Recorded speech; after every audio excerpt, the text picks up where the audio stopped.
ഞങ്ങളെ സംബന്ധിച്ചിടത്തോളം ഞങ്ങളുടെ ജീവിതോപാധിയാണ് കച്ചവടം എന്ന് പറഞ്ഞാൽ നമ്മുടെ ഉപജീവന മാർഗമാണ് കച്ചവടം എന്ന് പറയുന്നത്.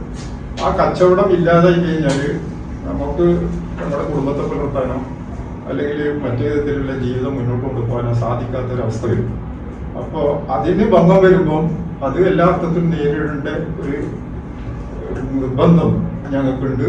അതുകൊണ്ടാണ് ഞങ്ങളിങ്ങനെ ഒരു സൂചന സമരത്തിന് മുന്നോട്ട് വന്നത്.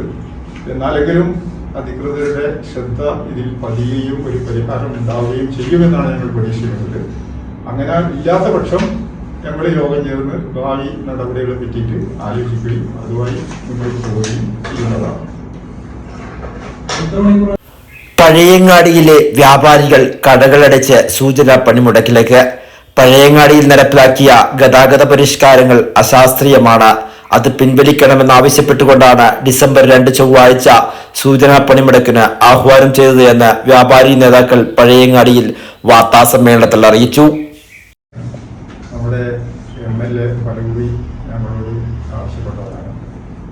അങ്ങനെ ഒരു ദിവസം, അതായത് എനിക്ക് തോന്നുന്നത് ഓഗസ്റ്റ് 1-ാം തീയതിയാണെന്ന് തോന്നുന്നു, MLAയുടെ ആഭിമുഖ്യത്തിൽ വ്യാപാര ഭവനിൽ ഇത് സംബന്ധിച്ച് ചർച്ച ചെയ്യാൻ വേണ്ടിയിട്ട് ഒരു യോഗം വിളിച്ചു. ആ യോഗത്തിൻ്റെ അജണ്ട പഴയങ്ങാടിയിലെ ഗതാഗതത്തെ പറ്റി ചർച്ച ചെയ്യുക എന്നതായിരുന്നു. അപ്പോൾ അതിൽ വിവിധ സംഘടനകളുടെ പ്രതിനിധികൾ, രാഷ്ട്രീയ പ്രതിനിധികൾ, അതുപോലെ ഉദ്യോഗസ്ഥ തലങ്ങളിലുള്ള പ്രതിനിധികൾ ഒക്കെ ഉണ്ടായിരുന്നു. അവിടെ വെച്ച് പലരും പലതരത്തിലുള്ള അഭിപ്രായങ്ങൾ പറഞ്ഞു.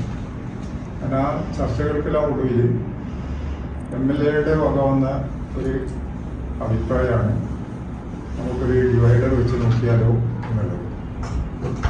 അപ്പോൾ താൽക്കാലികമായി ഒരാഴ്ചത്തേക്ക് നമുക്ക് പരീക്ഷണാർത്ഥം വെച്ച് നോക്കാം. അത് ഒരാഴ്ച കഴിഞ്ഞാൽ നമുക്ക് ഇരുന്നിട്ട് വീണ്ടും ചർച്ച ചെയ്ത് തുടരണോ വേണ്ടോ എന്ന് തീരുമാനിക്കാം എന്നുള്ള നിലയിലാണ് MLA യോഗ അവസാനം അവതരിപ്പിച്ചത്. അത് മാത്രമായിരുന്നു തീരുമാനം. അതോടൊപ്പം തന്നെ ബസ്സുകളെ സംബന്ധിച്ച് പഴയങ്ങാടി സ്റ്റാൻഡിൽ നിന്ന് വിട്ട് കഴിഞ്ഞാൽ വഴിക്കൊക്കെ നിർത്തിയിട്ട് പാസഞ്ചേഴ്സിനെ എടുക്കുന്നു എന്നുള്ളൊരു പരാതി ഉണ്ടായിരുന്നു.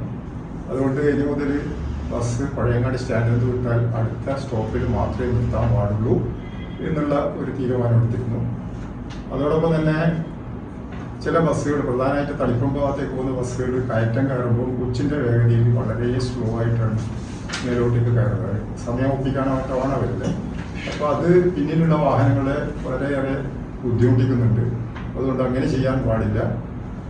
സാധാരണ സ്പീഡിൽ തന്നെ പോയിട്ട് അടുത്ത സ്റ്റോപ്പിൽ പോയി നിർത്തണം, അങ്ങനെയുള്ള തീരുമാനം എടുത്തിരുന്നു. അതുപോലെ തന്നെ ഓട്ടോറിക്ഷ പല ഭാഗത്തും അനധികൃതമായി പാർക്ക് ചെയ്യുന്നത് ഒഴിവാക്കണം, അവർക്ക് അനുവദിച്ച ഏരിയയിൽ മാത്രമേ പാർക്ക് ചെയ്യാൻ പാടുള്ളൂ എന്നുള്ള ഒരു തീരുമാനം എടുത്തിരുന്നു. ഇങ്ങനെയുള്ള കുറേ തീരുമാനങ്ങളാണ് എടുത്തത്.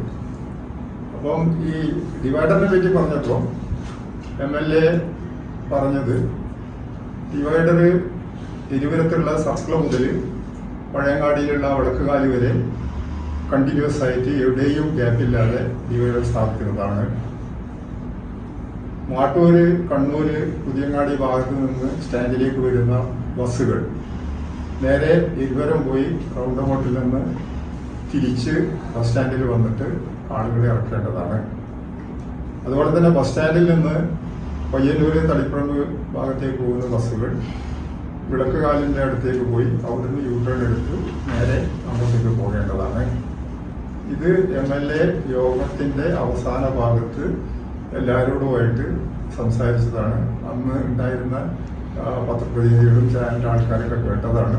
നമ്മുടെ കുട്ടികളൊക്കെ അത് റെക്കോർഡ് ചെയ്തതാണ്. അത് നമ്മുടെ കയ്യിലുണ്ട് ഇപ്പോൾ. ഇതാണ് അന്നത്തെ തീരുമാനം. നേരത്തെ പറഞ്ഞതുപോലെ ഒരാഴ്ചൻ്റെ പരീക്ഷണാടിസ്ഥാനം. അങ്ങനെ കുറച്ച് ദിവസങ്ങൾക്ക് ശേഷം ഡിവൈഡർ സ്ഥാപിക്കാൻ തുടങ്ങി. പക്ഷേ ഡിവൈഡർ സ്ഥാപിക്കാൻ തുടക്കത്തിലൊക്കെ ഇതിനൊക്കെ വ്യാപാരികൾ എല്ലാ അർത്ഥത്തിലും സഹകരിച്ചവരാണ്. കാരണം വെച്ചാൽ യോഗം നടത്താനുള്ള സൗകര്യങ്ങളൊക്കെ വ്യാപാര ഭവനിലാണ് ചെയ്തു കൊടുത്തത്. അതിൻ്റെ എല്ലാ സൗകര്യങ്ങളും ചെയ്തു കൊടുത്തു. അതുപോലെ തന്നെ ബാരിക്കേഡ്, ഈ ഡിവൈഡർ വെക്കാൻ വേണ്ടിയിട്ടും എല്ലാ സൗകര്യങ്ങളും ചെയ്തു കൊടുത്തു. എന്ത് സാധനമില്ല, കയറില്ല എന്ന് പറയുമ്പോൾ ഉടനെ കടയിൽ പോയി കയറെടുത്തൊന്ന് കൊടുത്തു. അങ്ങനെയുള്ള ടാപ്പില്ല എന്ന് പറയുമ്പോൾ അതെടുത്ത് കൊടുത്തു. അങ്ങനെ എല്ലാ വിധത്തിലും എല്ലാ അർത്ഥത്തിലും വ്യാപാരികൾ അതുമായിട്ട് സഹകരിച്ചതാണ്. പക്ഷേ വെച്ച് വന്നപ്പോഴാണ് ഞങ്ങൾക്ക് മനസ്സിലായത് പറഞ്ഞതിന് വിരുദ്ധമായിട്ട് ബസ് സ്റ്റാൻഡിലേക്ക് കയറുന്നിടത്തും ഇറങ്ങുന്നിടത്തും ഒഴിവുകൾ വെച്ചിട്ടുണ്ട്. അത് തീരുമാനത്തിലില്ലാത്തതാണ്. അപ്പോൾ അത് വെച്ച് കണ്ടപ്പോൾ ഞങ്ങൾ തന്നെ ക്വസ്റ്റ്യൻ ചെയ്തപ്പോൾ പറഞ്ഞു, അല്ലെങ്കിൽ ബുദ്ധിമുട്ടാണ്, വണ്ടിക്ക് അവിടുന്ന് തിരിക്കാൻ കഴിയില്ല, ബസ്സിന് ഇവിടുന്ന് തിരിക്കാൻ കഴിയില്ല, യൂട്ടേൺ എടുക്കാൻ കഴിയില്ല. അത് ഒരു ദിവസം വെച്ച് പരീക്ഷിച്ചൊക്കെ തീരുമാനം ഒരാഴ്ച പരീക്ഷിച്ച് നോക്കിയിട്ട് അതിനുശേഷം യോഗം ചേർന്ന് മാറ്റങ്ങൾ വരുത്താൻ പറഞ്ഞാൽ അത് ഒരു ദിവസം പോലും പരീക്ഷിക്കാതെ തീരുമാനങ്ങൾ അട്ടിമറിക്കപ്പെട്ടു. അതാണ് ഇവിടെ ഉണ്ടായത്. അപ്പം അത് അന്ന് മുതൽ ഞങ്ങൾ ഈ സിസ്റ്റത്തെ എതിർക്കാൻ തുടങ്ങി. അങ്ങനെ ഒരാഴ്ച കഴിഞ്ഞിട്ട് ചേരാമെന്ന് പറഞ്ഞ യോഗം ഞങ്ങൾ ഒരുപാട് സമ്മർദ്ദം ചെലുത്തിയിട്ടും ഒരാഴ്ച കഴിഞ്ഞിട്ടില്ല. പലകുറി ആവശ്യപ്പെട്ടിട്ടും ഒരു മാസം കഴിഞ്ഞിട്ട് സെപ്റ്റംബർ 2-നാണെന്ന് തോന്നുന്നു ആ യോഗം വിളിച്ചു. അതിനും ഞങ്ങൾ തന്നെ സൗകര്യം ചെയ്തെടുത്തു, വ്യാപാരമായ എല്ലാ സൗകര്യങ്ങളും ചെയ്തെടുത്തു. അവിടെ ഇതുപോലെ തന്നെ എല്ലാവരും ഉണ്ടായിരുന്നു. അവിടെ വെച്ചിട്ട് ഈ വിഷയം ചർച്ച ചെയ്തപ്പോൾ ഞങ്ങളുടെ ബുദ്ധിമുട്ടുകൾ വളരെ വ്യക്തമായിട്ട് ഞങ്ങൾ ആ യോഗത്തിൽ വെച്ചിട്ട് പറഞ്ഞ് മനസ്സിലാക്കിക്കൊള്ളു. ആ തീരുമാനം അട്ടിമറിക്കപ്പെട്ടതും MLA-യുടെ ഭാഗത്ത് നിന്ന് പ്രതീക്ഷിച്ചിട്ടില്ല എന്നുള്ള കാര്യവും ഞങ്ങളൊക്കെ പറഞ്ഞു കൊടുത്തു. അങ്ങനെ മറ്റ് രാഷ്ട്രീയ പാർട്ടികൾ പ്രതിനിധീകരിച്ചിട്ടും മറ്റ് സംഘടനകൾ പ്രതിനിധീകരിച്ചിട്ടും പലരും അഭിപ്രായം പറഞ്ഞു. ചിലരൊക്കെ അതിനെ എതിർത്തുകൊണ്ടും ചിലർ അതിനെ അനുകൂലിച്ചുകൊണ്ടും സംസാരിച്ചു. അപ്പോൾ ആ യോഗത്തിന്റെ അവസാനം വീണ്ടും MLA പറഞ്ഞത് എന്താണെന്ന് വെച്ചാൽ, ഒരു മാസം കൂടി നമുക്കിത് പരീക്ഷിച്ച് നോക്കാം, അതിനുശേഷം യോഗം ചേർന്നിട്ട് നമുക്ക് അന്തിമമായ ഒരു തീരുമാനമെടുക്കാം എന്നുള്ള ഒരു ഇതിലോടുകൂടിയാണ് തീരുമാനത്തോടുകൂടി അന്നത്തെ യോഗം പിരിഞ്ഞത്. ആ ഒരു മാസം എന്നുള്ളത് ഇപ്പൊ 3 മാസത്തോടെ. അതിനുശേഷം ഒരു യോഗവും MLA വിളിച്ചിട്ടില്ല, അതിനെപ്പറ്റി ചർച്ച ചെയ്യുന്നില്ല. ഞങ്ങൾ ഇതേ സംബന്ധിച്ച് ഇതുമായി ബന്ധപ്പെട്ട ആൾക്കാരോട്, MLA-യെ സ്വാധീനിക്കാൻ പറ്റുന്ന ആൾക്കാരോട്, രാഷ്ട്രീയ പാർട്ടിയിൽ അവരുടെ പാർട്ടിയിൽപ്പെട്ട ആൾക്കാരോടൊക്കെ ഞങ്ങൾ ബന്ധം പുലർത്തുകയും ഈ വിഷയം ചർച്ച ചെയ്യുകയൊക്കെ ചെയ്തിട്ടുണ്ട്. അപ്പൊ അവർ പറഞ്ഞു, വ്യാപാരികൾക്ക് ഒരു വിധത്തിലുള്ള പ്രശ്നം ഉണ്ടാവില്ല, ഇല്ലാത്ത വിധത്തിൽ നമ്മൾ പരിഹരിക്കാം, നമ്മളത് ചെയ്യാം, ഇതാക്കാമെന്ന് പറയുന്നതല്ലാതെ കാര്യങ്ങളൊന്നും നടത്തില്ല. ഇതോടൊപ്പം തന്നെ ഞങ്ങളുടെ സംസ്ഥാന ജനറൽ സെക്രട്ടറിയും കണ്ണൂർ ജില്ലാ പ്രസിഡന്റുമായ ദേവസ്യ മേച്ചേരി, പയ്യന്നൂരിലുള്ള ചേംബറിന്റെ പ്രസിഡന്റായ വിജയകുമാർ അടക്കം MLA നേരിട്ട് കാണുകയും ഈ വിഷയം ചർച്ച ചെയ്യുകയും ചെയ്തു. പഴയങ്ങാടിയിലുള്ള ഈ വ്യാപാരത്തിന്റെ കൊടുക്കുള്ള ഇതിന്റെ പ്രശ്നങ്ങൾ പരിഹരിക്കണം എന്നുള്ള നിലയിൽ സംസാരിച്ചപ്പം അവിടെയും അദ്ദേഹം പറഞ്ഞത്, ഒരു വിധത്തിലും വ്യാപാരികളെ ബുദ്ധിമുട്ടിക്കുന്ന ഒരു നടപടിയും ഞാൻ എടുക്കില്ല, അവരെ ആയിട്ട് ഇരിക്കാം, സംസാരിക്കാം, എന്നിട്ട് അവർക്ക് ഒരു ബുദ്ധിമുട്ടും വരാത്ത വിധത്തിൽ പ്രശ്നം പരിഹരിക്കും എന്നുള്ള നിലയിലാണ് അവരോട് സംസാരിച്ചത്. പക്ഷെ അതിനുശേഷം ഒരു സംസാരം ഞങ്ങൾ തമ്മിൽ ഉണ്ടായിട്ടില്ല.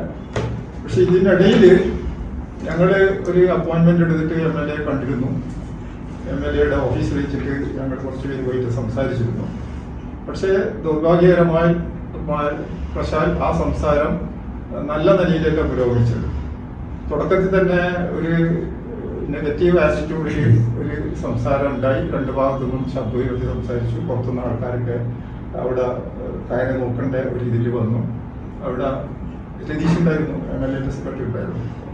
അങ്ങനെ ഞങ്ങളെ ക്ഷണിച്ച് സംസാരിക്കാൻ ഇരുത്തിയ MLA ഞങ്ങളെ അവിടെ ഇരുത്തിക്കൊണ്ട് ഇറങ്ങിപ്പോയി. അദ്ദേഹം അവിടുത്തെ സ്ഥലം വിട്ടു. അപ്പൊ അങ്ങനെ ആ സുഖകരമല്ലാത്തൊരു സംസാരം ഇതിനിടയിൽ ഉണ്ടായിട്ടുണ്ട്. പക്ഷെ അതിനുശേഷമാണ് നമ്മുടെ നേതാക്കന്മാര് ഈ ദേവസ്വം മേച്ചിലേക്ക് MLA കാണുകയും സംസാരിക്കുകയൊക്കെ ചെയ്തത്. നമ്മുടെ പാർട്ടിയുടെ ആൾക്കാരെയൊക്കെ കാണുകയും സംസാരിക്കുകയും MLA എല്ലാവർക്കും വ്യാപാരികളെ സഹകരിച്ചിട്ട് പോകാൻ തയ്യാറാണ് എന്നൊക്കെ പറഞ്ഞത് അതിനൊക്കെ ശേഷമാണ്. അപ്പോൾ അത് ഞങ്ങളെ പോയിട്ടായി. കാരണം ഉണ്ടായത് അദ്ദേഹം അത് മറന്നു, ഞങ്ങളും അത് മറന്നു. ഞങ്ങൾക്ക് അതിൽ പരാതിയൊന്നുമില്ല. അപ്പം പുള്ളി എല്ലാ വിധത്തിലും നമ്മളെ സഹകരിച്ച് പോകാന്നുള്ളതാണ് നമ്മുടെ നേതാക്കന്മാരോട് പറഞ്ഞത്, പാർട്ടിയുടെ നേതാക്കന്മാരോട് പറഞ്ഞത്. അതനുസരിച്ചിട്ടാണ് നമ്മൾ. പക്ഷെ മാസങ്ങൾ കഴിഞ്ഞിട്ടും ഇതിന് പരിഹാരമില്ല എന്നുള്ള സ്ഥിതിക്ക് വ്യാപാരികളെ സംബന്ധിച്ചിടത്തോളം ഇതുമായിട്ട് മുന്നോട്ട്, ഞങ്ങളെ സംബന്ധിച്ചിടത്തോളം ഞങ്ങളുടെ ജീവിതോപാധിയാണ് കച്ചവടം എന്ന് പറഞ്ഞാൽ. നമ്മുടെ ഉപജീവന മാർഗമാണ് കച്ചവടം എന്ന് പറയുന്നത്. ആ കച്ചവടം ഇല്ലാതായി കഴിഞ്ഞാൽ നമുക്ക് നമ്മുടെ കുടുംബത്തെ പുലർത്താനോ അല്ലെങ്കിൽ മറ്റു വിധത്തിലുള്ള ജീവിതം മുന്നോട്ട് കൊണ്ടുപോകാനോ സാധിക്കാത്തൊരവസ്ഥ വരും. അപ്പോൾ അതിന് ഭംഗം വരുമ്പോൾ അത് എല്ലാ അർത്ഥത്തിലും നേരിടേണ്ട ഒരു നിർബന്ധം ഞങ്ങൾക്കുണ്ട്. അതുകൊണ്ടാണ് ഞങ്ങളിങ്ങനെ ഒരു സൂചന സമരത്തിന് മുന്നോട്ട് വന്നത്. എന്നാലെങ്കിലും അധികൃതരുടെ ശ്രദ്ധ ഇതിൽ പതിയുകയും ഒരു പരിഹാരം ഉണ്ടാവുകയും ചെയ്യുമെന്നാണ് ഞങ്ങൾ പ്രതീക്ഷിക്കുന്നത്.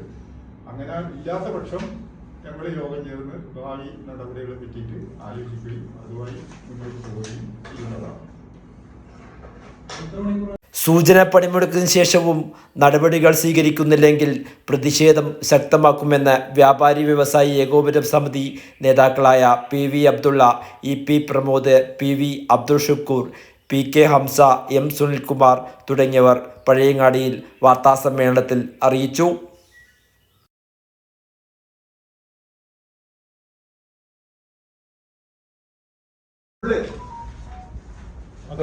അതിന്റെ വഴിക്ക് നീ കണ്ടിട്ട് ബാക്കി ചർച്ച